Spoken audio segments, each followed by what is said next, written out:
Who was Imagawa Yoshimoto? The man who lost the Battle of Okehazama.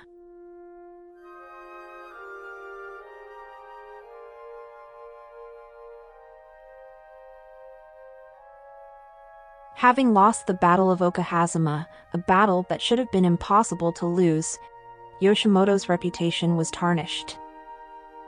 To this day, he is sometimes depicted as dim-witted.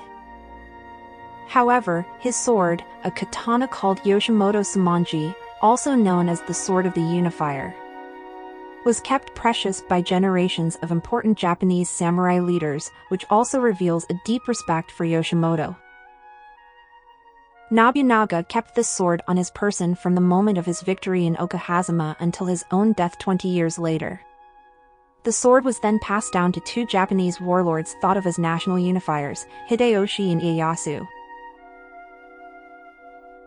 Yoshimoto's well-rounded approach to governance and his skillful negotiation of a triple alliance between neighboring regions earned him great respect from his contemporaries.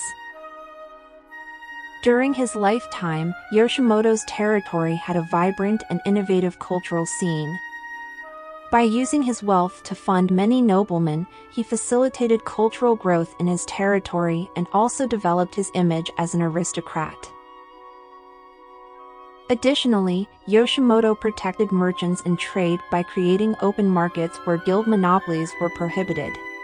Around this time, the state laws enacted by governors were reinforced, often superseding national laws.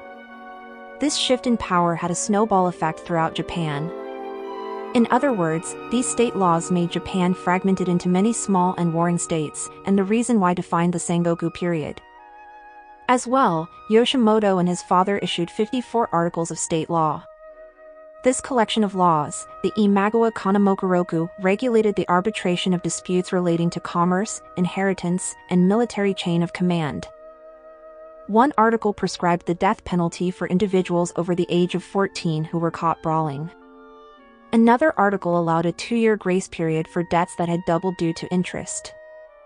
The final article emphasized the importance of not hesitating to pursue a lawsuit, as it is considered a loyal action. The person who initiates a lawsuit in accordance with the laws will be rewarded. At the conclusion of the document, Yoshimoto expressed his rejection of the existing shogunate law. In the section pertaining to the military chain of command, the Yorioya-Yoriko system was outlined. It established a temporary parent-child type guardianship between samurais and their subordinates to strengthen trust between the ranks. Yorioya, which means parent, was used to describe the role of high-ranking samurai, while Yoriko, which means child, designated samurais of lower standing, as well as anyone connected to a parent through this temporary bond. In this system, Yoshimoto was the grandparent, overseeing the parents. Similar structures are used in criminal organizations today to instill trust and strengthen bonds. Had Nobunaga surrendered to Yoshimoto in this battle, he might have worked as a parent for Yoshimoto. To create stronger trust, in the Imagawa Yoshimoto, children were permitted to file lawsuits or appeals through their parents. If a parent was against their child was allowed to file lawsuits or appeals through another parent, or even to bypass parents completely, and file these with Yoshimoto directly. Children were prohibited to change parents, and parents were also prohibited to keep children in their employ against their will. This system formed around the 8th century and was adapted by many clans including the Hojo, Takeda, and Mori clan. Yoshimoto, the best archer of the Tokugawa region, has been defeated. The Battle of Okehazama is famous for its reversal, as well as its many mysteries. Here are some of the primary debates and uncertainties. Did the battle occur on the mountain or in the valley? In Japanese, the word Okehazama sounds like it refers to a valley.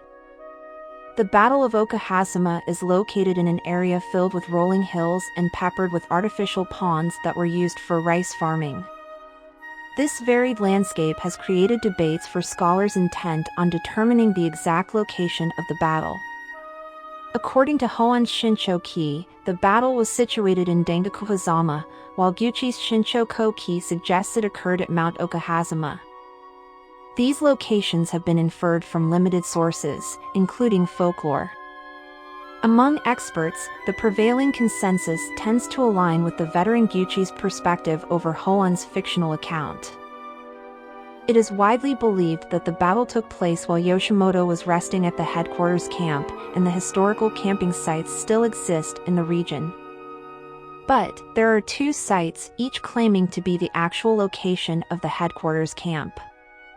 To summarize these findings, a historian suggests that considering the strategic advantages and safety concerns, Yoshimoto would have likely chosen a higher elevation for his resting place.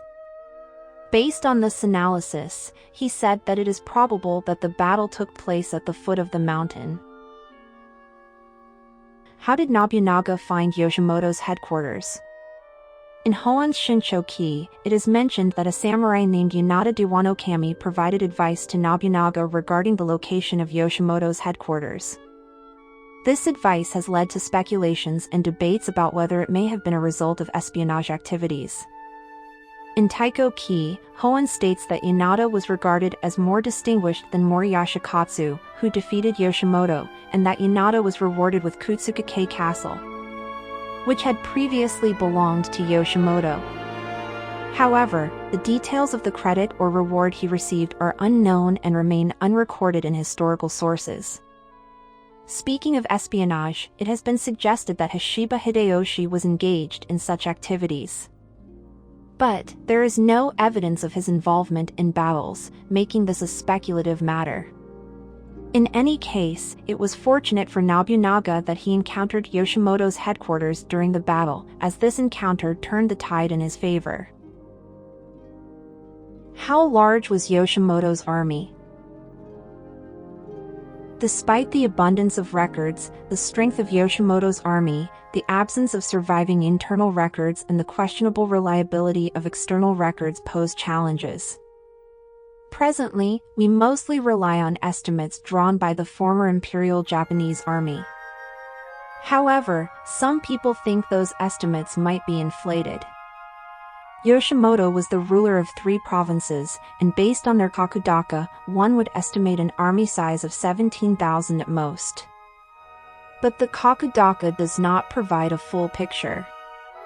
It does not account for the income generated from side economies such as gold mines, of which there were a few on Yoshimoto's territory.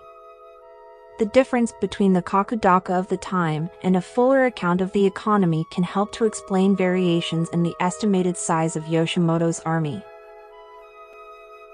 How did Nobunaga reverse the strength gap? The battle, often regarded as a historic reversal, was decided in the Okehazama area, far from the main battlefield. In this local engagement, Nobunaga commanded an army of 2,000 soldiers, whereas Yoshimoto led an army of approximately 5,000 guards, but still placing Nobunaga at a numerical disadvantage. One of the factors that contributed to the reversal of the strength gap was the professionalization of Nobunaga's army.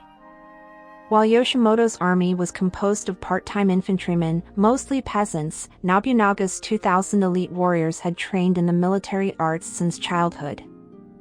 He had handpicked them, a majority of whom would not be in line for firstborn inheritance rights, and therefore be in stronger need of Nobunaga's wages. These elites trusted Nobunaga as he evaluated them based on their achievements, rather than on their birthright. On that particular day, these 2,000 elites demonstrated unwavering loyalty to Nobunaga despite the challenging circumstances they faced. Was Yoshimoto on his way to Kyoto? It has long been thought that the Battle of Okehazama was Yoshimoto's first step toward Kyoto to conquer Japan, that is to say, he would continue to fight through other territories controlled by the enemies after Okehazama. As a matter of fact, there is no doubt that Yoshimoto held considerable power in Japan. Had he planned to continue on to Kyoto peacefully, one expects there would be records of cooperation requests destined for the Saito, Azai, Rakuku, Miyoshi clans, or even for the shogun. But no such letters have been found. Furthermore, Yoshimoto had already expressed his rejection of the current shogunate authority in the state law Imagawa Kanomokoroku, and it is doubtful that his relationship with the shogun was favorable. Given the lack of evidence supporting Yoshimoto's intention to proceed to Kyoto, it is reasonable to assume that he had a desire to reclaim Owari, where a region his family once ruled.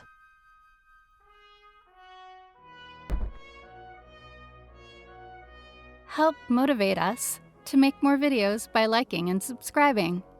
Thank you for watching!